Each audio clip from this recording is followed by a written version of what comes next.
안녕하세요. 한 주일 동안 잘 지내셨죠? 네. 공부도 많이 하시고, 저요.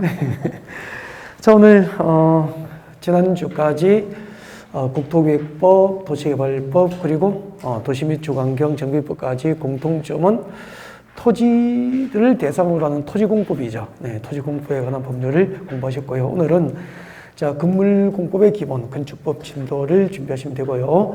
자, 여러분 교재는 462페이지로 오시면 됩니다. 462페이지. 자, 5.6을 가정해서 건축법은 용어 정의 파트는 뺍니다. 빼고 건축 절차부터 462페이지부터 진도를 준비할 수도 그렇게 할게요.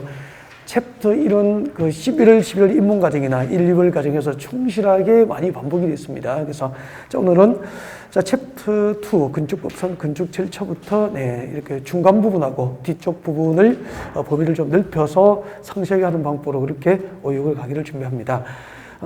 그 챕터 1 부분은 그 5월달에 처음 오신 분은 3, 4월에 처음 오신 분은 1, 6월 강의, 1, 6월 인터넷 강의로 좀 수업을 들을 수 있도록 그렇게 하셨으면 좋겠습니다. 아마 5, 6월은 전부가 이제 빠른 속도로 진행되니까 또 그때 반복해서 복습을 할 수 있게 되고요. 일단 462페이지에 건축물의 건축 여기 펼쳐두시고 앞을 봅니다.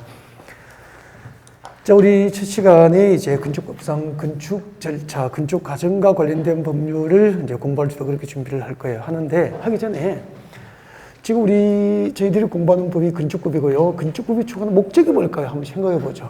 건축법은 왜 공부를 해야 될까? 건축법을 만든 목적이 무엇일까라고 하는 거죠. 건축법의 목적이 뭐냐면은, 건축물이 건축되는 대지, 건축물이 건축되는 대지라든지, 건축물의 구조라든지, 또 건축물의 높이라든지 등등에 관한 사항을 제도, 법으로 규정합니다. 법으로 규정해서 적절하게 규제하죠. 적절하게 규제를 해서 이제 직접적으로 건축물이 추구하는 목적, 제1의 목적은 건축물의 안전입니다. 건축물의 안전을 확보하는 게 제일 첫 번째 목적이에요. 그래서 이제 건축법을 공부하면서 왜 이런 제도들이 존재하게 될까라고 하는 거죠. 그것은 건축물을 이용하는 사람의 안전을 확보하기 위해서 건축법상 이런 제도들이 존재하게 되구나라고 인식을 하면 돼요. 그 다음에 두 번째는 건축물의 기능이죠. 건축물의 기능과 미관을 향상시킵니다. 자, 건축물에 대한 그 안전을 확보하고, 건축물 이용자의 안전을 확보하고, 건축물의 기능과 미관을 향상시켜서 궁극적으로 이제 공공복리 정진에 이바지할 목적으로 이제 건축법이 존재한다. 그렇게 보시면 됩니다. 이제 한두 번 정도 순환을 했기 때문에 이제 무턱대고 공부할 게 아니고 건축법을 공부하는 목적, 이 법이 추구하는 목적은 잠깐 말씀을 드려야 될 것 같아요. 그래서 잠깐 말씀드렸고, 자, 오늘 이제 건축법상 건축 절차를 공부하게 될 텐데 한번 물어볼게요. 여러분, 건축법상 건축법 적용을 받는 행위가 있죠. 건축법 적용을 받는 행위를 이제 11월, 12월 과정, 그리고 또 1, 2월 과정에 공부를 하셨을 텐데, 이제 건축법에 적용을 받는 행위가 뭐죠? 우리 건축주가 어떤 행위를 하면은 건축법 적용을 받게 될까라는 거죠. 첫 번째가 뭐죠? 건축 행위를 하면은 건축법 적용을 받죠. 다 배웠습니다. 그 다음에 이제 건축물을 대수선합니다. 기존 건축물을 대수선하면은, 크게 수선하면은 그 수선 과정에서 구조 안전상 문제가 유발될 수 있잖아요. 안전 확보를 위해서 대수선 행위도 허가를 받거나 신고하도록 건축법 적용을 받게 됩니다. 그리고 하나가 건축물의 용도 변경. 그러니까 아파트는 공동주택이잖아요. 근데 아파트 101동, 102동, 103동 있습니다. 네, 3개 동이 있는데 갑자기 102동 공동주택을 위락시설, 나이트클럽으로 용도 변경해서 건축물을 사용하게 된다면은 이것은 말이 아니죠. 그래서 건축주가 건축물의 용도를 변경할 때는 건축법 적용을 받고 기준에 맞도록 안전하게 건축물의 용도 변경을 한다. 그렇게 보면 돼요. 그래서 자, 건축법 적용을 받는 행위는 건축 행위가 있고, 그리고 대수선 행위, 그리고 건축물의 용도 변경 행위가 건축법 적용 행위인데, 그 중에서 오늘 시간은 건축법상 건축 절차, 건축 행위를 하는 건축법상 절차를 배우는 거죠. 자, 그러면 건축법상 건축은 몇 개가 있었죠? 5개. 건축급성 건축이란 신축, 정축, 개축, 재축, 이전.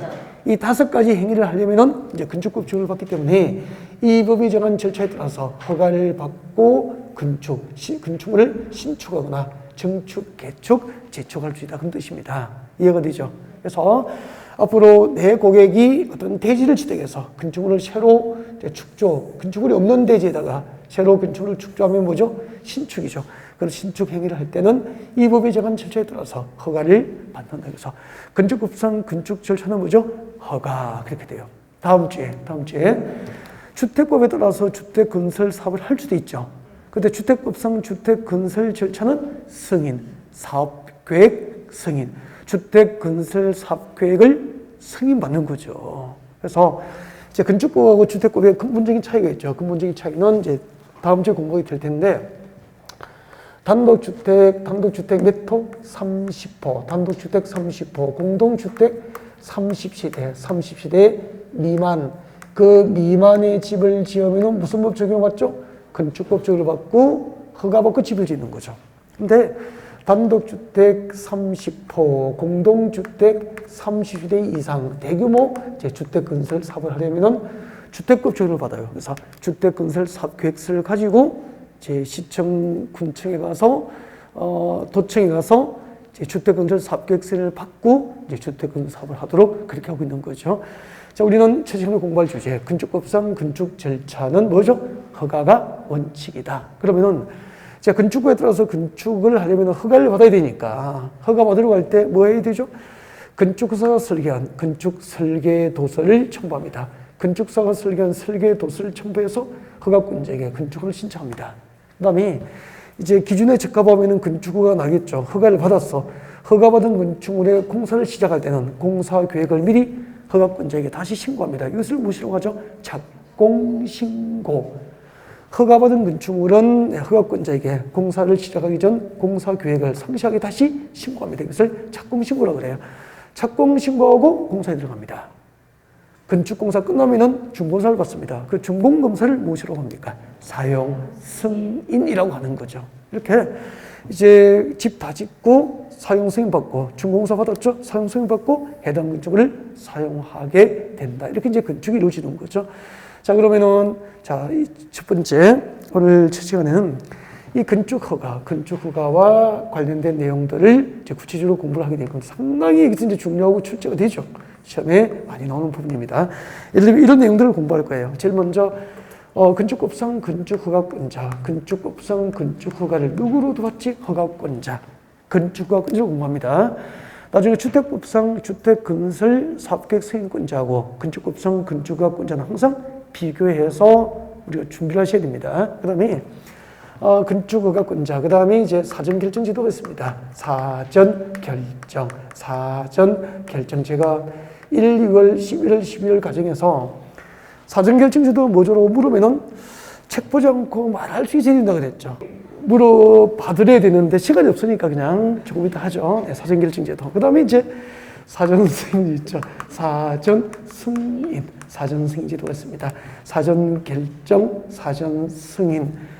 교재 보지 않고 이제 개요를 설명할 정도로 명확하게 개념 이해가 됐으면 좋겠습니다. 그 다음에 이제 모든 건축이 허가되는 건 아니죠. 허가 신청했는데 허가가 거부될 수 있습니다. 허가 거부.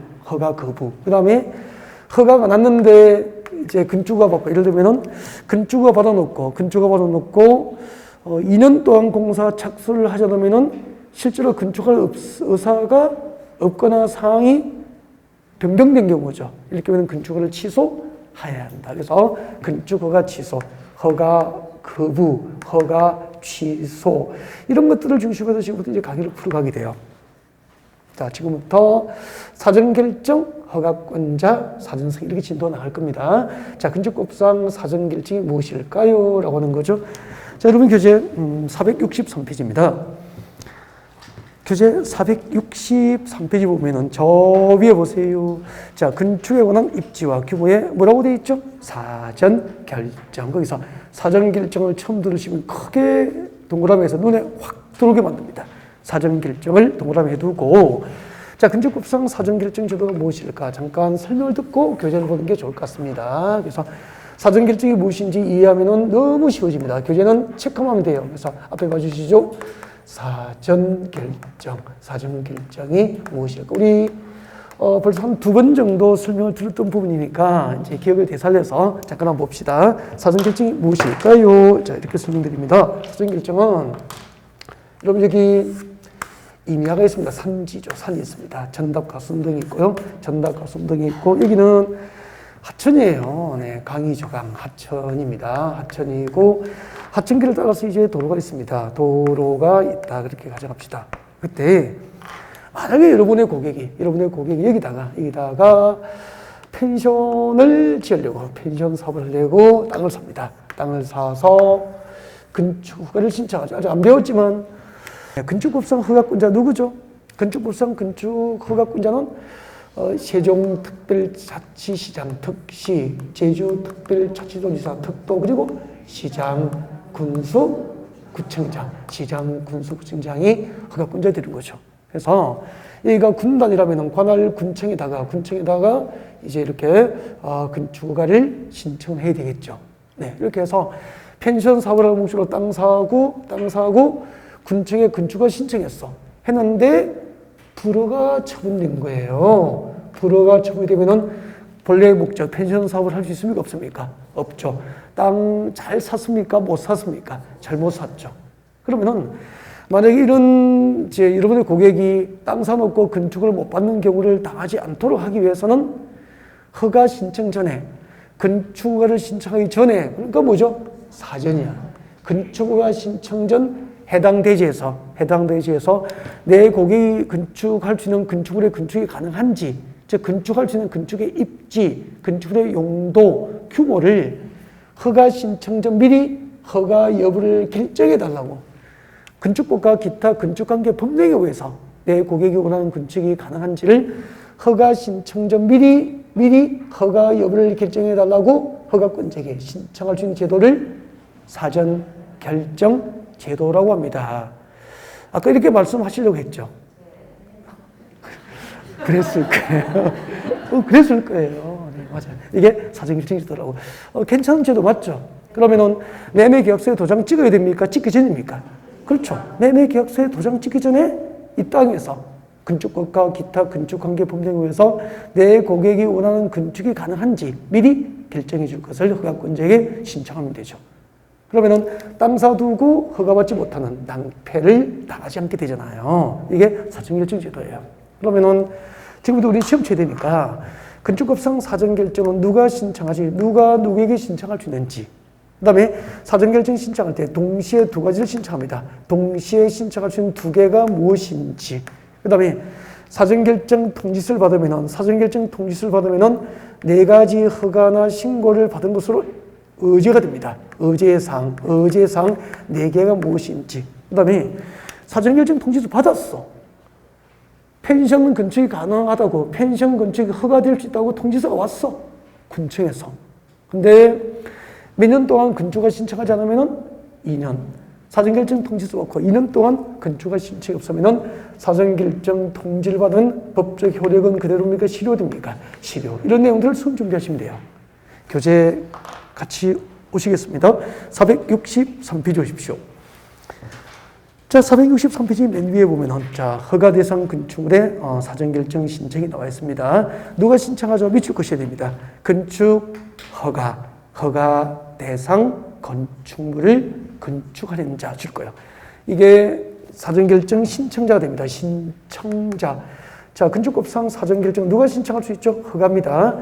허가 대상 건축물을 건축하고자 하는 자만 사전결정 신청이 가능하기 때문에 신고 대상 건축물의 건축은 사전결정 신청을 할 수 없어요. 허가 대상 건축물을 건축하려고 하는 자가 누구에게? 누구에게?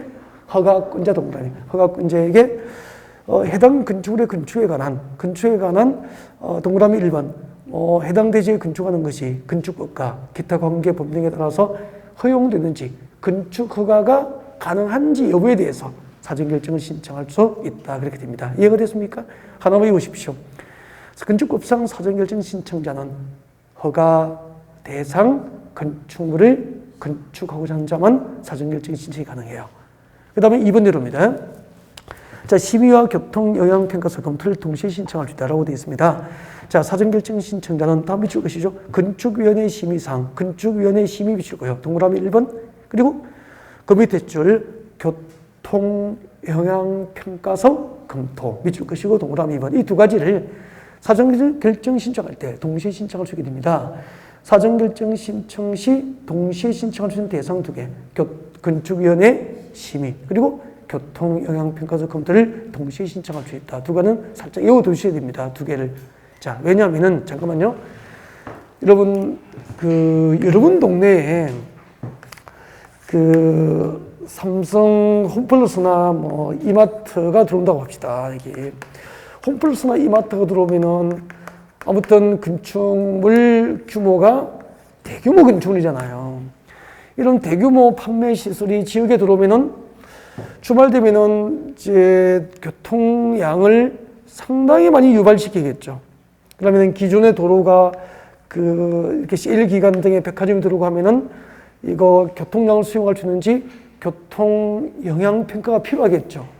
그럼 이런 건축 허가가 신청되면은 백화점이나 홈플러스 등 건축 허가 시청 문제가 신청되면은 바로 허가할까요? 교통 영향 평가 필요합니까? 우리가 생각해도 교통 영향 평가 필요하잖아요. 그걸 허가권자가 교통 영향 평가입니까? 전문기관에 의뢰해야 됩니까? 전문기관에 의뢰를 하고 사계절을 봄, 여름, 가을, 겨울을 다 지나면서 이제 계절별로 교통 수요가 다르니까 교통 영향 평가를 하려면 최소 1년 이상 시간이 걸리잖아요. 근데 사전결정 신청할 때 건축위원회 심의와 교통영향평가서 검토를 미리 해달라고 신청하면은 그동안에 허가권자는 교통영향평가를 준비할 수 있잖아요. 그러면은 본 허가 신청할 때 허가 취소 기간이 길어집니까? 짧아집니까? 짧아지는 건축주역이 이점이 있잖아요. 그래서 우리 건축부에서는 사전결정 신청할 때 두 가지를 동시에 이용합니다. 도시계획위원회 심의입니까? 건축위원회입니까? 건축위원회 심의사항과 교통영향평가서 검토를 동시에 신청할 수 있다. 환경영향평가 아닙니다. 그럼 시험은 환경영향평가로 시험 내겠지. 사전결정 신청할 때는 건축위원회 심의사항과 환경영향평가서 검토를 동시에 신청할 수 있다. 오면 X입니까? X. 환경이 아니고 교통영향평가서 검토. 그렇게 시험 나오겠죠. 그 다음에 내려옵니다. 소규모 환경영향평가에 대한 사전 협의 의무가 있습니다. 읽어볼게요. 허가권자는 사전결정 신청된 건축물의 대지 면적이 지금 줄 것입니다. 건축물의 대지 면적이 줄 것죠. 소규모 환경영향평가 대상 사업이라면은 그냥 허가를 못해요. 그냥 허가할 수 없고 사전결정 신청된 건축물이 소규모 환경영향평가 대상 사업이라면은 자 환경부 장관 동그라미 하죠. 그리고 줄 것입니다. 환경부 장관이나 지방환경관세장과 소규모 환경영향평가가 나요. 사전에 협의를 의무주로 해야 됩니다. 협의 동그라미. 자, 그 다음에 내려오고요. 자, 이렇게 이제 사전결정 신청을 받은 허가권자는 사전결정을 하고 그 결과를 이제 신청자에게 알려주게 됩니다. 자, 이렇게 알려주면은 그 사전결정 통지서 한 방으로 자, 4가지 허가 등이 있은 것으로 의제가 됩니다. 그래서 넘기면은 의제 규칙이 나와 있을 거예요. 나와 있습니까? 암기를 하셔야 돼요. 암기. 자, 건축법상 사전결정 통지를 받으면 다음에 허가를 받거나 신고 협의를 한 것으로 본다라고 해서 사전결정 통지서 하나로 4가지 허가를 받은 것으로 일괄 처리해 주는 거예요. 참 괜찮은 제도 맞죠? 한번 봐요. 잠깐만요. 여러분. 여기다가 펜션 지으려면 농지고 임야니까 무엇이 필요합니까? 딱 보니까 무엇이 필요하죠? 다 배웠잖아. 토지, 형질, 변경 필요하죠? 아니, 이대로 건축할 수 없으니까 밀어야 될 거 아니에요. 우리가 국도교에서 배웠잖아. 절토, 성토, 절토하거나 성토되는 부분의 높이나 깊이가 몇 cm? 50cm를 넘으면 이런 땅은 개발 허가 없이 형질 변경할 수 없거든. 그래서 이 땅을 이제 대지로 개발할 때, 택지로 개발할 때 토지 형질 변경이 필요한데 그 형질 변경에 관한 국토교육법상 개발 허가를 받은 것으로 의지가 됩니다. 그러니까 사전결정 통지를 받은 건축주는 형질 변경을 위한 국토교육법상 개발 허가를 받은 것으로 본다. 참 괜찮은 제도 맞죠? 그 다음에 산지를 대지로 바꾸려면 무엇이 필요합니까? 산지관리법상 산지 전용 허가가 필요한데 사전결정 통지를 받은 자는 산지관리법상 산지 전용 허가를 받은 것으로 본다. 그 다음에 농지를 대지로 바꾸면 무엇이 필요합니까? 농지를 대지로 바꾸면 농지 전용 허가가 필요한데 농지법상 농지 전용 허가를 받은 것으로 본다. 그렇게 됩니다. 그러면은 그 농지 전용 허가 없이 농지를 대지로 바꿀 수 있죠. 산지 전용 허가 없이도 산지를 대지로 바꿀 수 있죠. 그리고 개발허가 받지 않고도 바로 사전결정 통지만으로 형질 변경을 통해서 대지를 조성할 수 있게 돼요. 그리고 이제 원하는 대로 아름다운 펜션을 지었습니다. 그럼 이제 손님 오셔야 될 거잖아. 손님 오셔야 되니까 무엇이 필요합니까? 건너편에 도로가 있으니까 지질도로가 필요하죠. 그럼 이제 하천, 강이 있으니까 이런 교각을 세워서 다리를 놓아줘야 되잖아요. 그러면은 이제 하천에 다리를 놓기 위해서 교각을 세우려면은 하천법상 하천 점용 허가를 받는 게 원칙이에요. 근데 사전결정 통지를 받으면은 하천법상 하천 점용 허가를 받은 것으로 본다. 이렇게 됩니다. 몇 가지 허가죠? 4가지. 사전결정 통지를 받으면은 개발인 허가, 산지령 허가, 농지령 허가, 그리고 하천법상 하천 점용 허가를 받은 것으로 본다. 그렇게 됩니다. 이 제도가 얼마나 좋은지 여러분은 지금 실감을 못 하실 거예요. 근데 실제로 이제 개발행위를 해보면은 농지를 대지로 받기 위해서 농지 전용허가 받는 거 쉽지 않습니다. 산지를 대지로 받기 위해서 산지 전용허가 받는 거 한번 해보세요. 나중에 실무에 나가보면은 쉽지 않습니다. 근데 사전결정 통지서 한 방으로 몇 개죠? 4가지 허가나 신고 있음으로 전부 일괄 처리되는 거예요. 암기를 살짝 해두셔야 될 것 같고, 그 다음에 이제 7번 내려와요. 사전결정 신청자는 사전결정 통지를 받고 몇 년? 2년 내에 뭘 해야 되죠? 건축허가 신청해야 됩니다. 착공신고를 합니까? 건축허가 신청입니까? 건축허가 신청. 사전결정 통지를 받은 날부터 2년 내에 건축허가를 신청해야 하고 동기간에 건축허가 신청이 없으면 사전결정의 효력은 상실됩니다. 그래서 자, 사전결정 통지의 효력이 실효되지 않기 위해서는 사전결정 통지를 받으면 몇 년 내에 건축허가 신청이 있어야 됩니까? 2년. 다음 건축허가 들어옵니다. 자, 건축법상 건축허가가 무엇인지 나와 있습니다. 허가가 나와 있고, 그 다음에 이제 허가의 성질이 박스 안에 몇 개 들어있죠? 건축허가의 성질, 법률행위적 행정이다, 좀 명령적 행정이다 해서 몇 개가 있습니까? 9개. 시험에 필요할까요? 필요 없어요. 진짜 필요 없어요. 이러면 여기서 옛날에 있잖아요. 한 15년, 20년 전에는 이런 것도 가르쳤다? 쓸데없이. 근데 지금은 시험에 안 오면 우리는 안 하죠. 관계없습니다. 그래서 참고만 하시면, 참고도 필요 없을 것 같아요. 그냥 구경 마세요. 그 다음에 465표정입니다. 허가권자. 허가권자 시험에 나오죠? 네, 발표하시고 암기하셔야 되죠. 챙겨볼까요? 교재 봅니다. 교재를 보시고요. 말씀하십시오. 건축법상 건축허가권자. 원칙적으로 건축법상 허가권자는 나올 때마다 이렇게 외워야 됩니다. 누구죠? 세종특별자치시장, 제주특별자치도지사, 그리고 시장, 군소, 구청장, 시장, 군소, 구청장이에요. 물으면 대답하십시오. 여기 집중하시고요. 서울특별시 강남구에서 건축을 합니다. 건축을 누구에게 받죠? 강남구청장. 그래서 여기 특별시, 광역시에서 누가 허가를 하죠? 관할구청장. 특별시, 광역시에서는 관할구청장이 원칙적인 허가권자 되는 거죠. 인천광역시 연수구에서는 연수구청장으로부터 건축을 받는 게 원칙이다 이 말입니다. 그렇죠. 근데 예외가 있죠? 예외 봐요. 예외입니다. 예외적으로 층수가 몇 층? 21층. 지금 배우세요. 층수가 21층 이상이거나 연면적 합계가 얼마죠? 10만 제곱미터 이상. 층수가 21층 이상이거나 연면적 합계 10만 제곱미터 이상인 대규모 건축물을 어디서 건축하면은 특별시, 광역시에서 건축하면은 예외적으로 특별시장, 광역시장이 직접 허가를 합니다. 그러면 서울특별시 강남구에서는 강남구청장의 건축을 허가함이 원칙이지만 강남구에서 층수가 21층 이상이거나 연면적 합계가 10만 제곱 이상인 대규모 건축물은 강남구청장이 허가하지 않고 서울특별시장이 직접 건축을 허가한다 이 말입니다. 근데 층수가 21층 이상이고 연면적 합계가 10만 제곱 이상인 건축물은 특별시 광역시에서 특별시장 실행에 허가를 하지만 제외되는 게 있죠. 가로 안에 체크하십시오. 제외되는 거 뭐죠? 공장, 창고, 기타 자치단체의 조례로 정하는 것은 제외됩니다. 그래서 공장, 창고 제외 꼭 기억을 할 수 있도록 그렇게 했으면 좋겠습니다. 알겠죠? 그 다음에 또 하나 더 하면은 본래는 층수가 21층 이상이 안 됐어. 한 19층이나 20층 됐었어. 그리고 연면적 합계도 10만 제곱 이상이 안 됐었어.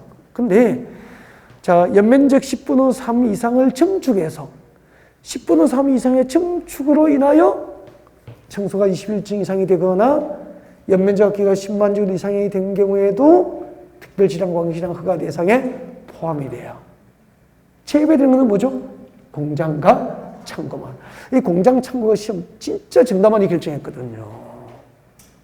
꼭 기억을 하셨으면 좋겠습니다. 허가권자 했죠? 건축법상 건축허가권자였습니다.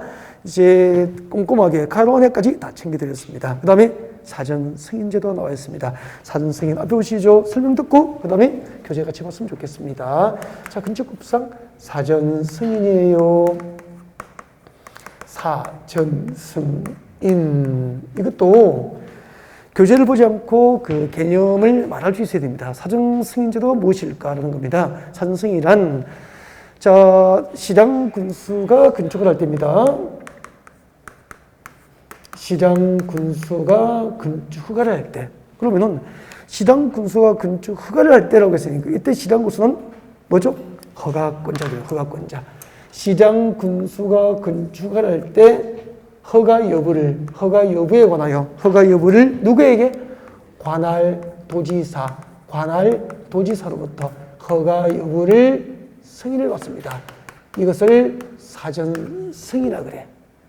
시장 군수가 건축 허가를 하기 전에 관할 도지사로부터 허가 여부를 승인받아와서 허가하는 제도예요. 알겠죠? 그러면 아까 허가권자 중에서 사전 승인을 받아야 할 허가권자는 누구죠? 시장 군수잖아요.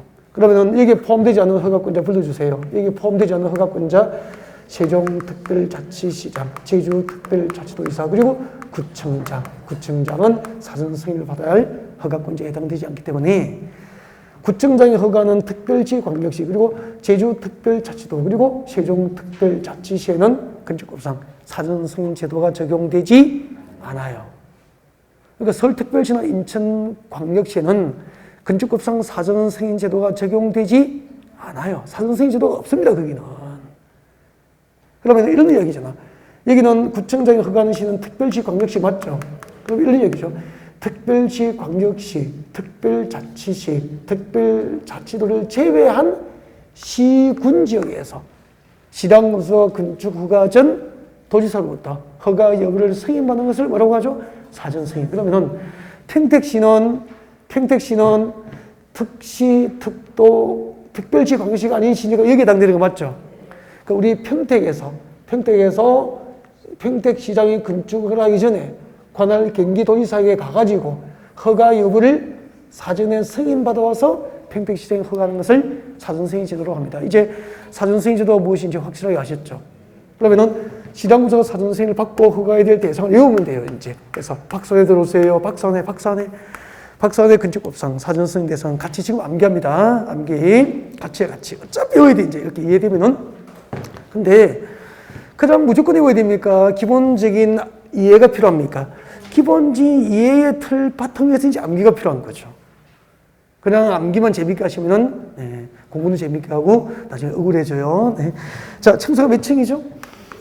그렇죠? 층수가 21층 이상이거나, 연면적 합계가 10만 제곱미터 이상인 대규모 건축물입니다. 층수가 21층 이상이거나, 연면적 합계가 10만 제곱 이상인 대규모 건축물을 특별지방역시, 특별자치시, 특별자치도가 아닌 시군지역에서는 누가 허가하죠? 시장군수 허가해요. 시장군수 허가하는데 허가를 마음대로 못해. 관할도지사에게 이 대규모 건축물을 허가도 되는지 승인받고 허가하는 것을 사전승인이라고 합니다. 그러면은 우리 경기도 평택의 층수가 21층 이상이거나 연면적 합계가 10만 주 이상인 대규모 건축물은 경기도지사가 허가합니까? 평택시장이 허가합니까? 평택시장이 허가하는데 허가를 마음대로 못해. 경기도지사에게 허가 여부를 승인받고 허가하는 제도예요. 이해가 되셨죠? 네. 그다음에 2번, 3번을 이제 잘 못 외우죠. 자연환경, 수질보호. 맞습니까? 자연환경과 수질보호. 이 단어를 외워야 됩니다. 자연환경과 수질보호를 목적으로 도지사가 지정 공간구역이죠. 자연환경과 수질보호를 목적으로 도지사가 지정 공간구역에서 층수가 몇 층? 3층. 층수가 3층 이상이거나 연면적 합계가 얼마? 1,000. 연면적 합계가 1,000제곱미터, 1,000제곱미터 이상인 공동주택, 일반 음식점, 일반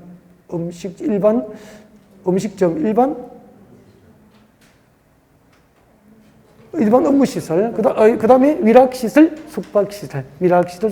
그래서 이렇게 되죠. 한번 보세요. 자연환경과 수질보호를 목적으로 도지사 지정 공간구역에서는 층수가 20층 이상이거나 아니면 연면적 합계가 1,000제곱미터 이상 둘 중 한 개에 해당하는 위락시설과 숙박시설만 시당구서 허가할 때 사전승인 대상이 되는 거예요. 근데 3번 한번 보세요. 주거환경, 교육환경. 주거환경, 교육환경 동그라미 해놓고 자, 주거환경, 교육환경 보호를 목적으로 도지사가 지정 공간구역에서는 층수나 연면적 규모를 따져 안 따져? 안 따져요.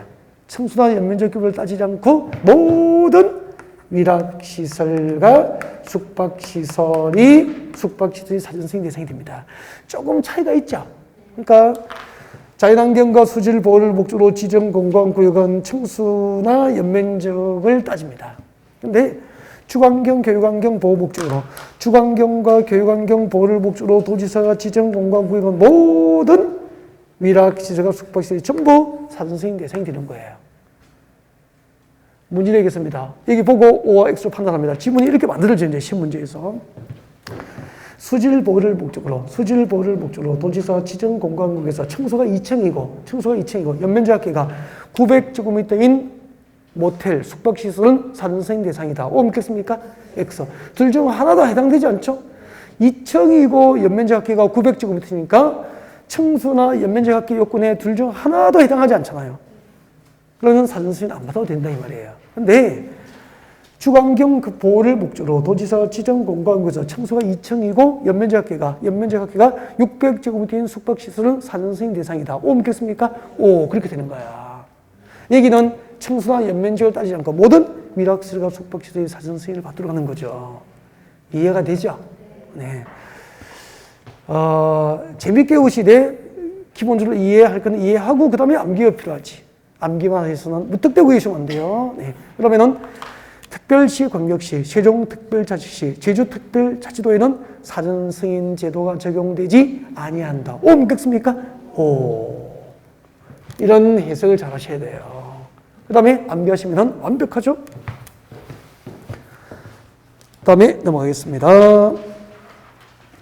5번 466페이지 왼쪽 하단에 큰 5번입니다. 큰 5번에 자 건축가의 필수적 해소 발표하시고요. 취소 읽어볼까요?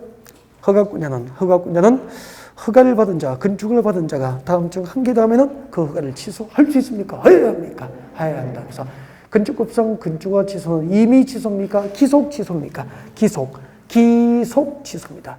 취소 사유가 발생하면은 건축을 반드시 취소해야 한다. 그래서 기속 취소, 임의 취소입니까? 기속 취소입니까? 기속 취소, 강행 규정이다는 뜻입니다. 건축급성 취소 사유가 발생하면 건축을 취소할 수 있습니까? 해야 합니까? 해야 한다. 자, 다만 동그라미 1번에 해당하는 경우로서 동그라미 1번에 해당하고 정당한 사유가 있다고 인정되면 그쵸? 1년 범위 안에서 공사 착수 기간은 연장도 가능합니다. 자, 건축허가 취소 사유 1번 같이 볼까요? 취소 사유가 몇 개 있습니까? 3개. 467페이지 오른쪽 상단, 467페이지 오른쪽 상단에 보시면은 허가 취소 사유 3개가 나와 있습니다. 외워야 돼요. 취소 사유 3개는 암기입니다. 자, 건축허가 받고 몇 년? 2년 동그라미. 2년 내에 공사에 착수하지 않으면 허가는 취소됩니다. 여러분이 평택시에서 건축허가 받아뒀어. 그냥 가만히 있으면 안 돼. 몇 년 내에 착수해야 됩니까? 2년. 허가 받고 2년 동안 착수하지 않으면은 2년이 지나면은 평택시에서는 건축허가를 취소할 수 있습니까? 해야 합니까? 해야 한다. 근데 가로원에 봅니다. 가로원에. 이걸 꼭 외워야 돼요. 가로원에. 자, 신설, 증설, 업종 변경 승인을 받은 공장 밑줄 쭉. 신설, 증설, 업종 변경 승인을 받은 공장 밑줄 쭉. 신설, 증설, 업종 변경 승인을 받은 공장은 허가 받고 몇 년? 3년. 3년 내에 착수하지 않으면 취소하게 되는 거죠. 그래서 건축법상 건축허가 받으면 2년 내에 착수하는 게 원칙이에요. 단 신설, 증설, 업종 변경 승인을 받은 공장은 건축허가 받고 3년 내에 착수를 해야 된다. 그런 얘기입니다. 아셨죠? 외워둡니다. 2개. 그 다음에 2번, 3번은 상식이잖아요. 3번. 착수했는데, 착수 기한 내에 착수했는데 공사 완료가 불가능하다고 인정될 경우에도 건축허가는 취소됩니다. 예를 들면은 허가 받고 2년 내에 착수했어. 했는데 중간에 건축주가 파산하고 어디 가버리고 없어. 그러면은 공사 완료가 불가능하다고 구청에서 판단할 수 있죠. 취소해야 된다 이 말입니다. 알겠죠? 착수 기한 내에 착수했지만 공사 완료가 불가능하다고 판단될 경우에도 건축허가는 취소해야 한다. 그렇게 됩니다. 그 다음에 3번, 이거 장난 아니에요. 조심해야 된다고. 그래서 3번은 진짜 주의하시는 거예요. 주의. 별표가 아니고 주의. 진짜 조심하셔야 됩니다. 그래, 별표도 하나 하자. 주의. 진짜 조심해야 돼요. O와 X로 판단합니다. 3번 보고 대답하십시오. O, X로 판단할 것.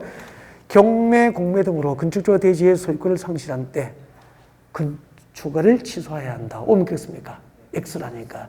경공매로 건축주가 대지의 소유권을 상실해도 취소 사유가 아니에요. 진짜 조심해야 된다니까. 보통 그렇게 시험 나오잖아. 쏘가버려요. 경매 공매로 건축주가 대지의 소유권을 상실한 때에는 그 건축허가를 취소해야 한다. O 믿겠습니까? X.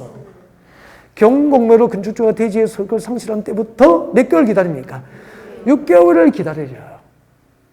6개월을 기다리고 6개월이 지난 후도 공사 착수가 불가능하다고 인정되면 그때 취소 사유가 됩니다. 상당히 조심해야 되죠. 알겠죠? 그 다음에 내려오십시오. 6번. 자, 6번도 별표하시고. 밑줄 긋죠? 건축허가를 받으려는 자는, 건축허가를 받으려는 자는 해당 대지에 대한 소유권을 확보해야 한다. 줄 것이고, 밑에 적고요. 원칙. 건축법상 건축허가를 받으려면은 해당 대지에 대해서 소유권을 확보하는 게 원칙이에요. 알겠죠? 네. 근데, 잠깐만요. 여기 땅 샀어? 대지죠, 대지. 대지를 샀어요. 대지를 샀으면은, 이제 이걸 이제 여기다 건축을 하려면은, 무엇이 필요합니까? 허가가 필요하잖아. 허가 신청하려면은 이 건축 대지에 대해서, 이 건축할 수 있는 이 대지에 대해서 뭘 확보해야 됩니까? 소유권을 확보한 다음에 건축허가 신청이 원칙이다, 이 말입니다. 그 말은 일정한 사유에서는 예외적으로 소유권 확보 없이도 건축허가 신청이 허용되는 경우가 있겠죠? 그래서 밑에 보면 나와 있다고. 소유권 확보 없이 건축허가를 신청할 수 있는 사유가 박스 안에 몇 개 있습니까? 5개. 1번, 2번은 기본적으로 암기하고 들어가야 돼요. 나머지는 차츰 추가하면 돼요. 1번, 2번 위주로 암기를 다 합니다. 1번, 대지의 소유권을 확보하지 못했는데 그 대지에 건축해도 좋다고 땅 주인으로부터 뭘 받았죠? 사용 승낙서를 받은 거야. 사용 권은 확보가 무슨 말인지 알겠죠? 사용 승낙서를 받으면은 소유권 확보 없이 건축허가 신청이 가능해요. 저도 지방에 집을 지을 때 땅은 내 땅인데 제가 건축허가 신청하면은 저는 그때 농업인 요건을 못 갖췄기 때문에 이제 농가주택 혜택을 못 받아요. 농가주택은 취등록시 면제 같은 거 받거든요. 그래서 엄마가 거기 거주하고 계시니까 땅 주인 내가 사용 승낙서 적어주고 엄마 명의로 허가를 받았죠. 등기도 이제 엄마 앞으로 건물 등기만 따로 하면 되니까. 그러면은 취등록시 다 면제되거든요. 그래서 소유권 확보를 하고 건축허가 신청이 원칙이지만 소유권 확보 없이 땅 주인으로부터 뭘 받으면 되죠? 사용권은 확보. 사용권 확보, 지상권 설정하든지, 그죠? 그 다음에 사용 승낙서를 받으면은 건축허가 신청이 가능하다 이 말입니다. 알겠죠? 그 다음에 그 다음 이제 두 번째 이야기는 이런 이야기가 나올 거예요. 한번 봐요. 여러분, 대지가 한 사람이 소유할 수 있는 경우가 많겠지만, 공유로 소유하는 경우가 있습니까? 없습니까? 당연히 있겠지. 그럼 여기다 건축가 신청하려면 어떻게 해야 될까? 소유권을 확보를 다 못했다면은, 이 경우에는 공유자 80% 이상 동의를 받으면 됩니다. 공유자 80% 이상의 건축에도 좋다는 동의서 받고, 그 면적이 전체, 그 동의받은 면적이 전체 면적의 몇 프로 이상? 80% 이상이 되면 돼요. 무슨 말인지 알겠죠? 그래서 두 번째 한번 봐요. 근데 동그라미 1번 조심해야 될 게 뭐죠? 사용 승낙서 받으면 소유권 확보 없이 건축을 신청할 수 있지만, 분양 목적인 공동주택은 그 대상입니까? 제외입니까? 제외. 이렇게 정답 결정한단 말이야. 그러면은 분양 목적으로 하는 공동주택은 사용권 확보만으로 건축을 신청할 수 있다, 없다? 없다. 이 제외가 붙으면 중요해요. 그 다음에 동그라미 2번 봐요. 동그라미 2번 보면은, 자, 건축물을 두 번째 줄을 봐요. 신축하거나 기존 건축물을 개축, 재축, 리모델링 할 건데, 건축물과 해당 대지가 단독 소유입니까? 공유자입니까?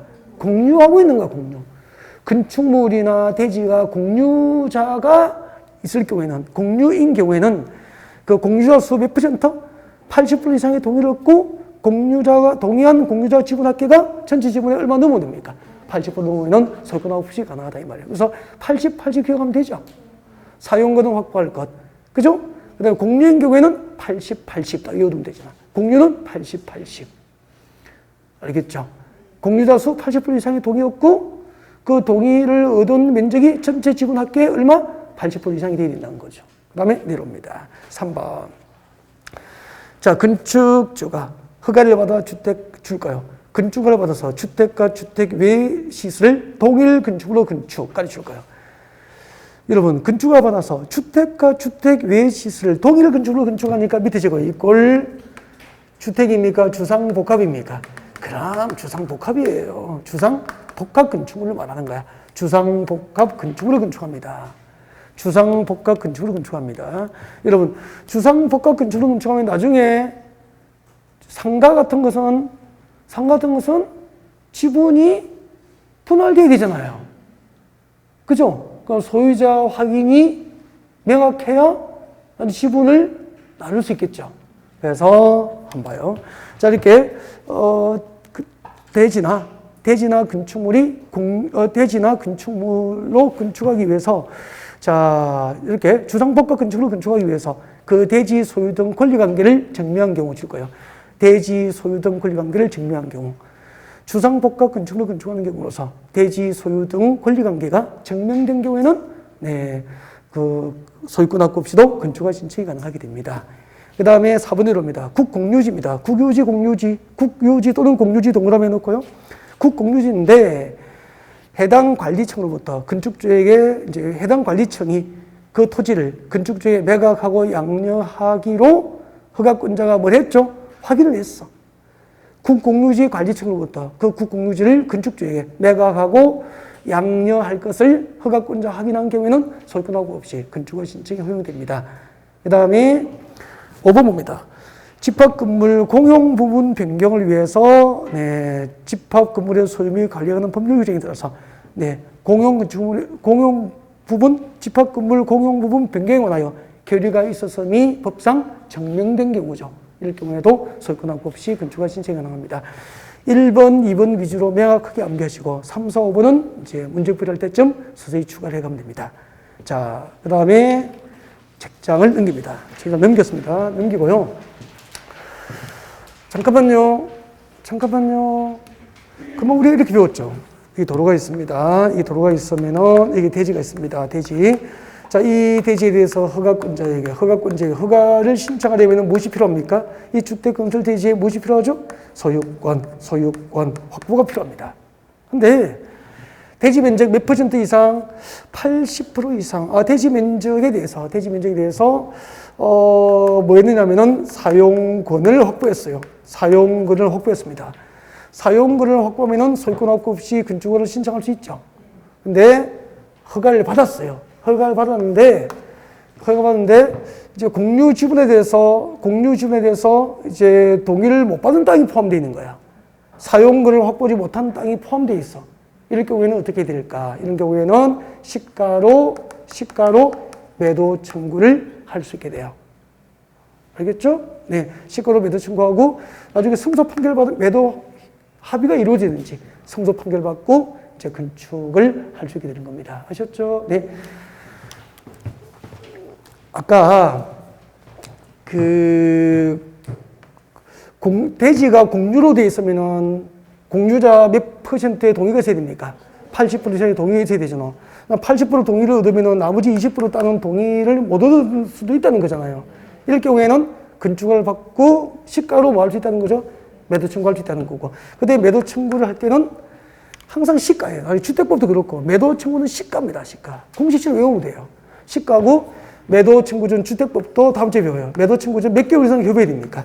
3개월 이상 의무적으로 협의를 하고 협의가 안 되면은 그때 매도 청구를 행사할 수 있다는 얘기입니다. 알겠죠? 네.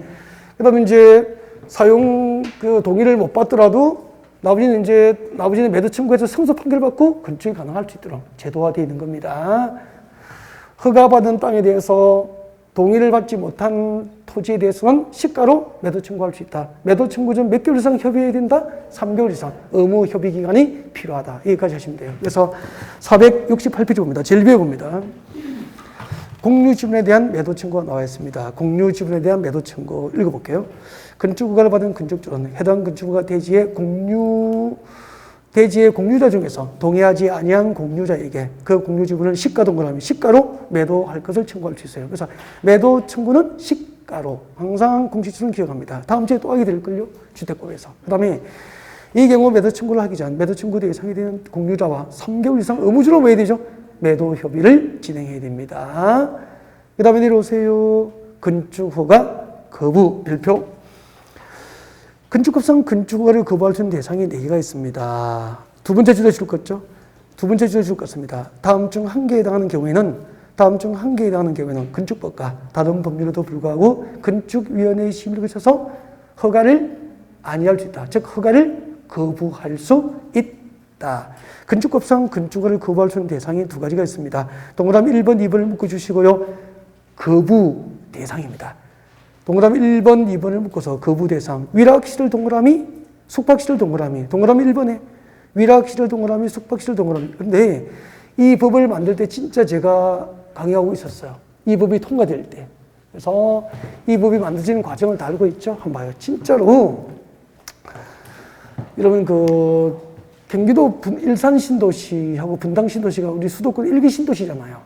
1기 신도시인데 그때 이제 서울의 집값이 80년대 이제 그때 많이 올랐습니다. 80년, 90년대도 많이 오르니까 이제 그때 노태우 정부죠. 200만 호 주택 건설을 이제 발표하면서 수도권의 분당하고 일산의 신도시 개발이 이제 발표됩니다. 발표되면서 이제 일산하고 분당의 신도시가 건설됐죠. 그래서 신도시니까 도시계획이 계획적으로 대규모 신도시 건설됐기 때문에 얼마나 도시계획이 잘 됐겠습니까? 그죠? 그래서 이렇게 나누어져 있어요. 나누어져 가지고 여기는 상업, 여기는 아파트 주택입니다. 아파트고 여기는 상업지역이죠. 상업지역. 여기는 교육단지 이렇게 이제 도시계획이 잘 돼 있죠. 그러니까 이게 주거 지역은 전부 이제 고층 아파트, 20층이 넘는 고층 아파트 위주로 건축이 다 이루어진 거죠. 그리고 교육단지니까 초등학교, 중학교, 고등학교가 이제 한 곳에 모여서 이제 교육단지를 형성합니다. 그리고 여기는 상업지역. 여러분, 상업지역에 숙박시설 허가돼요, 안 돼요? 상업지역에 숙박시설, 모텔, 호텔 돼요, 안 돼요? 모텔, 호텔은 대부분 상업지역에 많잖아요. 당연히 되죠. 그래가지고, 여기 상업지역에 이제 분양을 받으신 분들이 여기서 모텔을 새로 지은 거죠, 모텔을 새로 지으니까 이제 수도권 외곽에 이렇게 모텔이 생기니까 이제 데이트족들이 많이 오잖아요. 이게 이제 이런 게 이제 그래. 아무튼 이렇게 숙박시설이 많이 들어오게 된 거죠. 그래서 숙박시 들어오니까 이게 아파트 아이들이 학교를 갈 때마다 여기 숙박시설이 모여 있는 곳을 지나가야 되잖아요. 그러면 우리 전단지 이런 거 봤죠? 막 이렇게 명함 같은 거 막 얹어놓고 그죠? 이렇게 그거 주소 엄마 이거 뭐야 하면 어떡해. 그래서 이제 여기 좋은 주광경 찾아서 그죠? 그리고 좀 쾌적하고 그리고 도시계획 잘 돼 있고 이게 이런 그 신도시 찾아서 입주했는데 그 주변에 모텔촌이 들어서면은 누가 좋아하겠어, 학부형이. 그리고 옆에는 또 교육단지잖아. 그러면은 그거 모텔은 뭐죠? 숙박시설.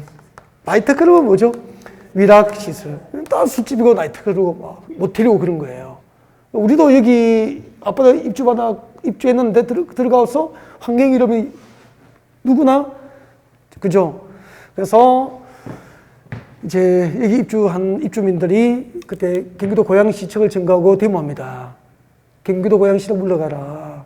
신도시의 주거지역 아파트 단지 옆에 모텔 허가가 웬 말이 막 시청 점거하고 깽가리 쳐버린 거죠.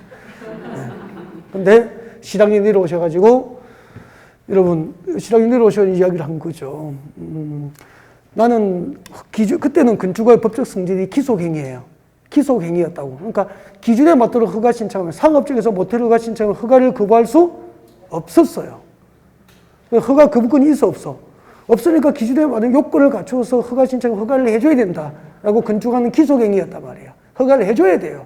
그럼 허가권이 잘못이 아니잖아. 그래서 그것은 입법 미비죠. 법이 규제할 수 있는 법이 없는 거죠. 그래서 잘못됐구나. 시장님 말이 맞거든요. 그래서 그때 이제 시위대가 이제 시청 점거 농성을 풀고 국회로 다시 갑니다. 입법을 요구하게 된 거죠. 그렇게 해서 여당과 야당이 합의해서 앞으로 주거환경, 아빠도 주거환경 맞죠? 교육단위 교육환경 맞죠? 주거환경과 교육환경에 위배되는 위락시설, 숙박시설은 건축위원회의 심의를 거쳐서 허가권자가 허가를 거부할 수 있다는 법 규정이 신설된 겁니다. 한참 설명했네. 자, 보시고요. 동그라미 1번 보세요. 위락시설 뭐죠? 나이트클럽. 그렇게 외우면 쉽잖아요. 숙박시설 뭐죠? 모텔, 호텔. 자, 이렇게 위락시설, 숙박시설에 해당하는 건축물을 건축 허가할 때 해당 대지에 건축하려는 것이 건축물의 용도, 규모 및 형태가 주거환경, 교육환경에 부적합하다고 인정될 경우에는 건축위원회의 심의를 거쳐서 허가를 거부할 수 있다 이 말입니다. 알겠죠? 그 다음 내려옵니다. 국토교육법상 방제지구 동그라미. 방제지구가 뭐죠? 화재 예방입니까? 재해 예방입니까? 재해 예방. 그러니까 방제지구는 여기요, 여기 시가지가 있고 옆에 하천이 있는데 장마철에 홍수만 하면은 상습적으로 침수되는 지역. 이런 지역은 재해 예방을 목적으로 뭘 지정합니까? 방제지구를 지정합니다. 상습 침수 지역은 방제지구잖아요. 그 다음에 자연재해 위험 개선지구. 자연재해 위험 개선지구 동그라미. 방제지구 동그라미. 자연재해 위험 개선지구 동그라미. 자연재해 위험 개선지구는 글자 그대로 자연재해 위험이 상존하고 있잖아요. 그걸 방제하기 위해서 지정한 용도지구란 말이야. 그래서 이런 지역에서 방제지구나 자연재해 위험 개선지구 등 상습적으로 침수되거나 침수가 우려되는 지역에서 지하층 등 일부 공간을 주거용으로 사용하거나 거실로 사용하는 것이 부적합하다고 인정되면 건축허가를 거부할 수 있다. 그래서 간단해요.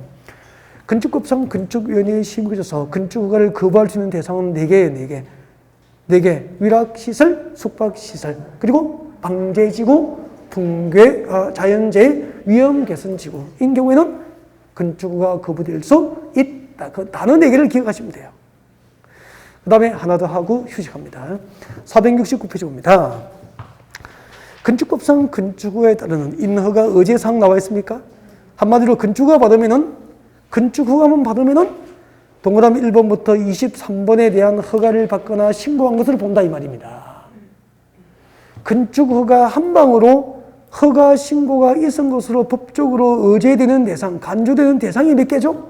23개. 예를 들면은 건축법상 건축허가 받으면은 동그라미 1번 공사용 가설건축물의 축조 신고가 있은 것으로 봅니다. 그러면은 건축법상 건축허가 받으면은 가설건축물 축조 신고를 별도로 해야 됩니까? 안 해도 됩니까? 안 해도 되는 거야. 그리고 공작물 축조 신고가 있은 것으로 의지됩니다. 그리고 중요하죠. 건축법상 건축을 받으면 국토교육법상 개발허가를 받은 것으로 본다. 이거 조심해야 되는 게, 한번 봐요. 잠깐만. 우리 배웠잖아. 건축법상 건축물을 건축하면, 건축법상 건축물을 건축하면 국토교육법상 뭐죠? 개발행위 허가 대상이면서, 건축부에 따라서 건축물을 건축하면 국토교육법상 개발허가 대상이면서 건축법상 건축허가 대상이 돼. 동시에 돼요. 근데 건축부에 따라서 건축물을 건축할 때 국토교육법상 개발허가를 받으면은 건축법상 건축허가를 받은 것으로 의제되지 않습니다. 근데 건축법상 건축물의 건축에 대해서 건축법상 건축허가를 먼저 받으면은 국토교육법상 개발허가를 받은 것으로 본다. 이 관계를 이해하고 있어야 돼요. 건축부에 따라서 건축물을 건축할 때 국토교육법상 개발허가를 받은 경우에는 그 건축물의 건축에 대해서 건축법상 건축허가를 받은 것으로 본다. O 묻겠습니까? X. 근데 건축법상 건축물의 건축에 대해서 건축법상 건축허가를 먼저 받은 경우에는 그 건축물의 건축에 대해서 국토교육법상 개발허가를 받은 것으로 본다. 아셨죠? 이 관계를 아셔야 됩니다. 그러면은 건축부에 따라서 건축물을 건축할 때 국토교육법상 개발허가를 먼저 받아야 됩니까? 건축허가를 먼저 받아야 됩니까? 건축허가를 먼저 받아요. 그래요? 국토교육법상 개발허가를 별도로 안 받아도 되니까. 일단 1, 2, 3까지 했고, 중요한 게 있어요. 그 23개를 외우는 게 아니고, 건축법상 사전결정 통지로 의제되지 않는 대표적인 게 한 3가지를 외우면 돼. 오른쪽에 봐요. 469페이지 오른쪽 제일 위에 팁 나와 있습니까? 건축허가 의제사항이 아닌 것, 대표적인 거. 소방 관련 의제사항이 없어요. 그러니까 건축법상 건축허가 받았다고 소방시설 설치허가를 받은 것으로 본다, 없다 이 말입니다. 소방 관련 의제 대상이 없고요. 그 다음 또 하나 없는 게 주차장 설치에 관한 의제사항이 없고요. 그리고 위험물이나 폐기물 처리시설 설치 허가는 의제사항이 아닙니다. 소방 관련 의제사항 없고 주차장 관련 의제사항 없고 그리고 위험이나 폐기물 시설 관련 의제사항이 없다고 꼭 기억하는 게 좋습니다. 일단 여기까지 하고 2교시에 계속 연결하겠습니다.